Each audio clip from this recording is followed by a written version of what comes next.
This is a DIY makeshift large extended dustpan for sweeping up lots of leaf litter from various fruit trees.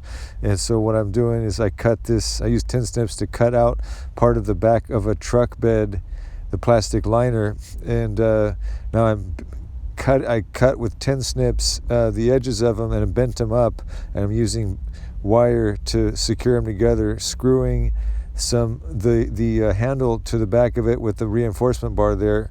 And now I've got instead of spending the money to buy a large manufactured dustpan, I've got one that works for large leaf litter jobs like this. There's some avocados in there, so there's an avocado tree, and then just anything bulky like that. It's going to be an effective tool, and hopefully it'll last a while. It's definitely better than buying something new. And I was about to look into buying one, and I said, no, there's materials around here that I can upcycle and reuse, and this will probably last a very long time. If I have to reset the screws someday, I will, but it'll last for a while.